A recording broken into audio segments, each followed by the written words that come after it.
Welcome to Moni's social class. Last class we saw about the sources of the advent of the Europeans. I have already told you that we will learn about the various European countries who came to India to have trade. After the capture of Constantinople by the Turks in 1453 AD, the land route between India and Europe was closed. It became imperative on the part of the European nations to discover new sea routes to the east. Portugal. Amongst the entire European nations, Portugal was the foremost to make a dynamic attempt to discover a new sea route to India. Prince Henry of Portugal, who is commonly known as the Navigator, encouraged his countrymen to take up the adventurous life of exploring the unknown regions of the world.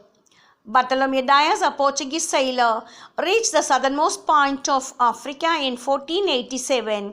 He was patronized by King John II. Vasco da Gama, another Portuguese sailor, reached the southernmost point of Africa.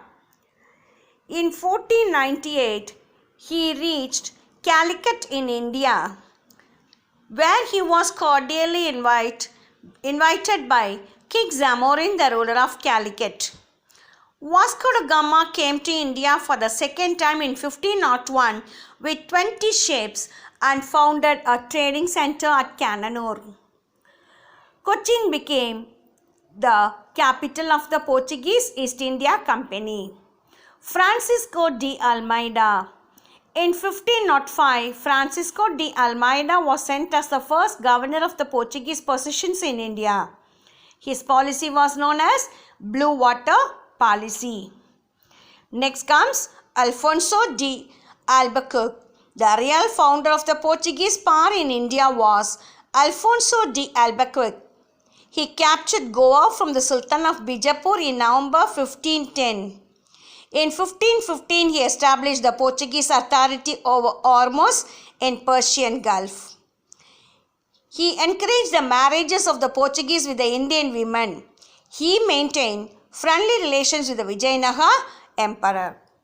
Thus, during the 16th century, Portuguese succeeded in capturing Goa, Daman, Diu, Salsette, Basing, Chaul and Bombay on the eastern coast, Hooghly on the Bengal coast and Santhom on the Madras coast, and enjoyed the good trade benefits.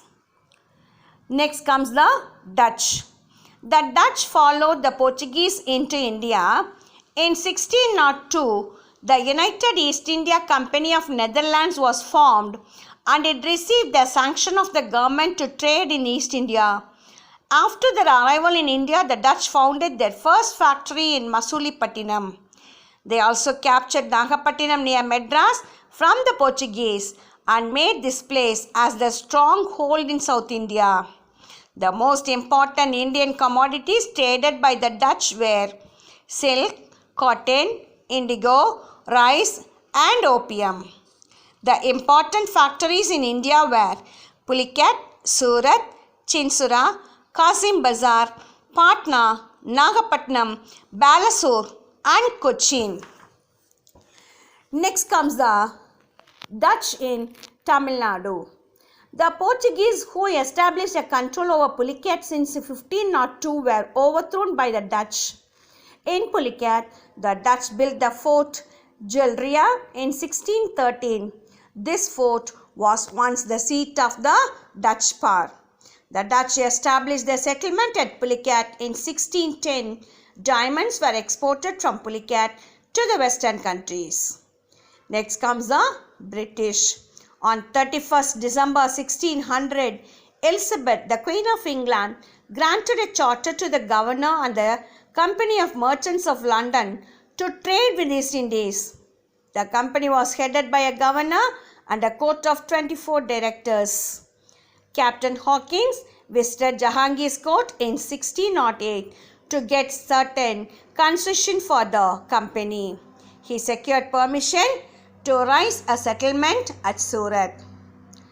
In 1612, the English Captain Thomas Bess inflicted a severe defeat over the Portuguese in a naval battle near Surat. The Mughal Emperor Jahangir permitted the English to establish their factory in 1613 at Surat, which initially became the headquarters of the English in Western India. In 1615, Sir Thomas Roe was sent to Jahangir's court by King James I of England. He remained a Dogra for 3 years and succeeded in concluding a commercial treaty with the emperor.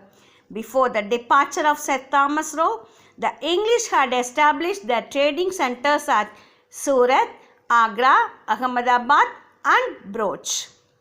On the coastline of Bay of Bengal, the English established their first factory in 1611 at Masulipatinam, an important port in the territory of the Kingdom of Golconda. In 1639, the English merchant Francis Day obtained Madras as a lease from Chennappa Nayaka, the ruler of Chandragiri. The East India Company built its famous factory known as Fort St. George in Madras, which became their headquarters for the whole of the eastern belt and first fort built by British. King Charles II of England received the island of Bombay as a part of his dowry from the Portuguese king on the occasion of the marriage with Catherine. In 1690, a factory was established at Sutanati. The factory at Sutanati was fortified in 1696, and this new fortified settlement was named as Fort William in 1700. Danish. On March 17, 1616, the King of Denmark, Christian IV, issued a charter and created a Danish East India Company. They established settlement at Tranquebar in Tamil Nadu in 1620 and Serampur, Bengal in 1676. Next comes the French. The French East India Company was formed in 1664 by Colbert, a minister of King Louis XIV. In 1667, a French expedition came to India under Francis Caron. France was the last European country to come to India as traders. The French East India Company established factories in different parts of India, particularly in the coastal regions such as Mahi, Karaikal, Balasore and Qasim Bazar. There were a few important trading centers of the French East India Company. To conclude the lesson, since the Portuguese were eliminated by the Dutch and the later extinguished by the English, the French were left to face the English for control over trade and territory. The French neglected trade and entangled themselves in wars with Indian and other European powers. The three Carnatic Wars ruined the French and rejuvenated the English to embark on a systematic territorial expansion. The comparative success of the British over the Portuguese, the Dutch, the Danish and the French was largely due to their commercial competitiveness, spirit of supreme sacrifice, government support, naval superiority, national character and their ascendancy in Europe. With this, we come to the end of the lesson. Hope you might have understood about the advent of the Europeans. Thank you.